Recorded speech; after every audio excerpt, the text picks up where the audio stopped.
What's up, A to Z Sports here on the 4th of July week. We'll be back live on July 10th. That's a Monday. We hope everybody's enjoying their 4th of July week as we bring it back to you again, discussing today the most overlooked Titans player on the roster as we get closer and closer to training camp for the 2023 NFL season.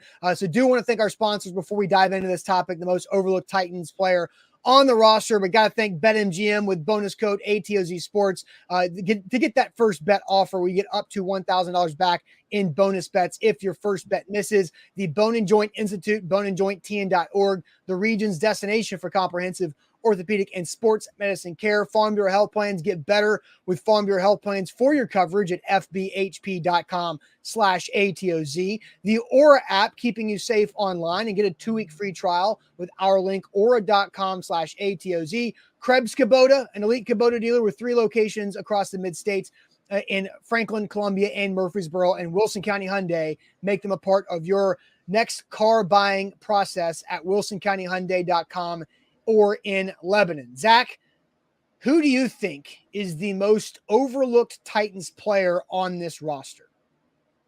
So I went through the roster. I think there could be a couple of guys, and you could argue a few players. And I think the Titans, as a whole, right?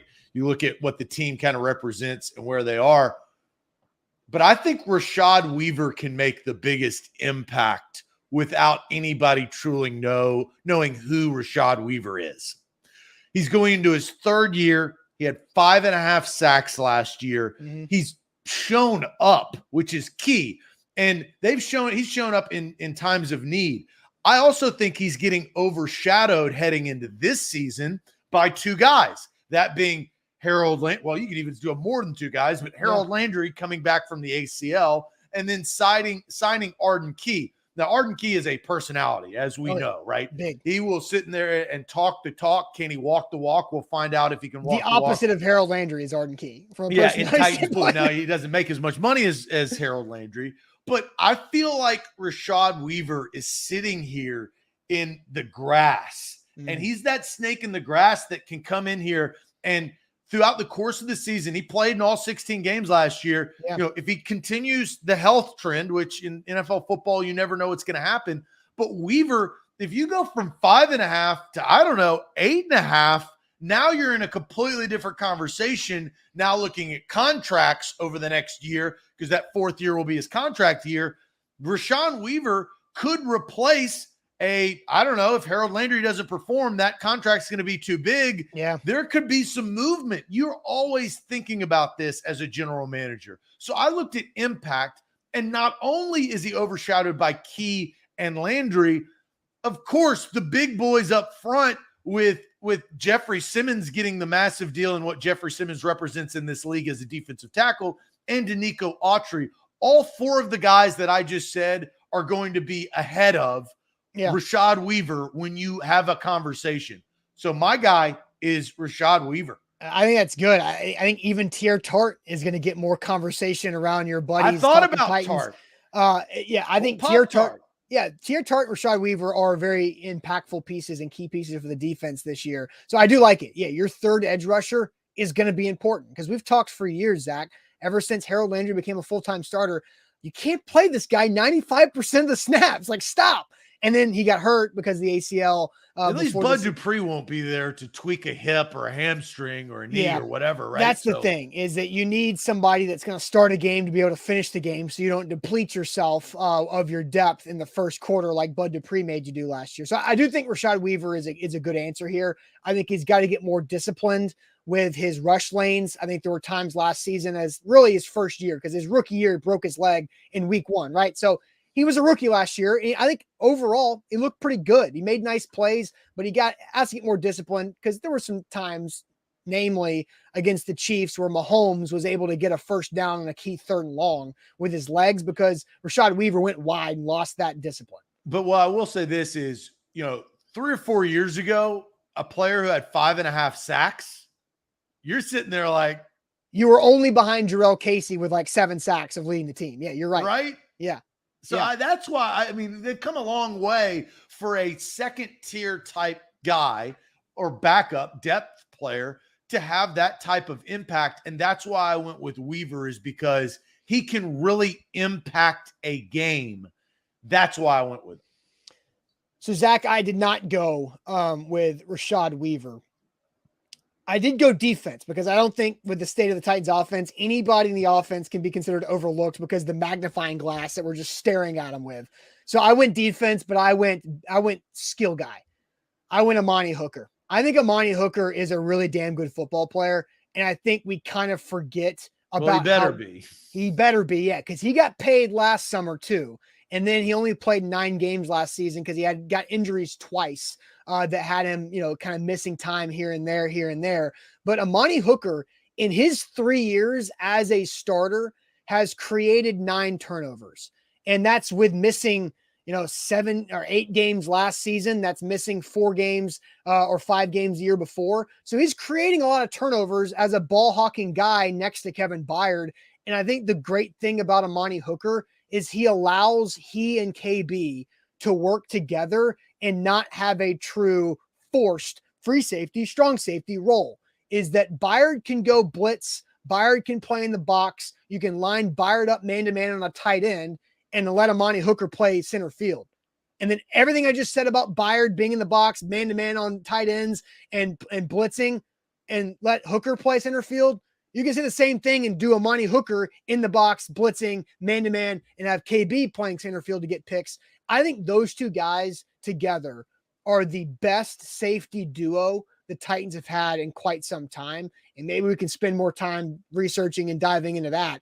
But I think the versatility that they can play both types of safety is a big deal. And, KB is getting expensive, right? We've already gone through all the drama with his contract. If Amani Hooker can establish himself as a massive leader on this defense in the back end, then I think he can be a Tennessee Titan for quite some time and, create turnovers and help out his offense by picking off the balls and forcing fumbles for a while.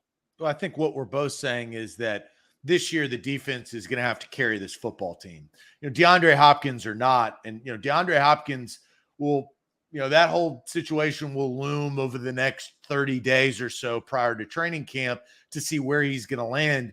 But if the Titans land him, it's definitely a different team. If they don't land him, which they don't currently have DeAndre Hopkins and that offensive firepower, the defense is going to have to step up. They're going to have to force turnovers. They're going to have to get sacks. They're going to have to set the tone. They're going to have to do what they've had to do over the last several years with this, for lack of a better term, or the perfect term, stagnant offense, is they're going to have to force 3 and outs to find field position. So Ryan Tannehill and Derrick Henry only have to go 30 yards for points. Yep.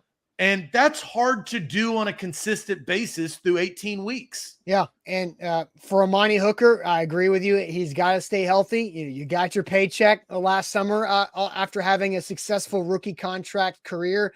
But you got to stay healthy and live up to that money that's in your pocket that the Titans committed to you. So I do think he's overlooked. I think Rashad Weaver is a good answer here too.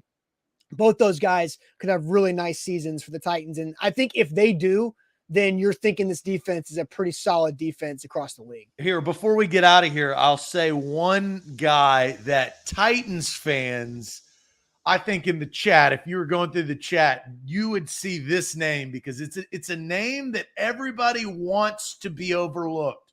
Oh my gosh, maybe this is the year he'll put it all together. Racy McMath. This guy, he's got such the size, the speed. He can catch, he could be the deep threat. Haven't seen it. Been injured, hasn't put it together. That's where I think, Titans fans want Racy McMath to be this guy, but he is a player. I'm going to have to see it to believe it, and I won't believe it until I see it. Well, deep threat Racy was a real thing last August. The problem was it just ended in August? Yes, last August. How many games actually mattered in that? No, month? None of them. But that's the point, is that when you're in training camp and Racy McMath keeps going by everybody in the Titans defense for 60-yard touchdowns, you can't ignore it. Now, you could also say you can if it doesn't come to fruition. No, in that moment, you can't ignore it. I think last year at year 2 with Racy, it was new and like, oh, whoa, how about this? This could be something. This year, if he does it again in August, then we're going to say, well, he did it last year in August. We have to see it in September, October, November, December. And so I think there will be a different type of reaction if deep threat Racy returns in training camp again. Well, Racy's going to have to prove everybody wrong, and he's going to have to do that in December, not August. I'm with you. If he can get to December. Yes, absolutely. He's got to get on the roster first in September. I think that's something that Racy's got to focus on there too. All right, guys. Hope everybody's having a great 4th of July week. Again, we'll be back live in full on Monday, July 10th. Hope everybody stays safe, and we'll see you guys then. Thanks again to our great sponsors, BetMGM, as always, Wilson County Hyundai, the Bone and Joint Institute, Farm Bureau Health Plans, the Aura app with link aura.com/ATOZ, and KrebsKubota.com. And we'll see you guys then. Have a great week. Appreciate it as always.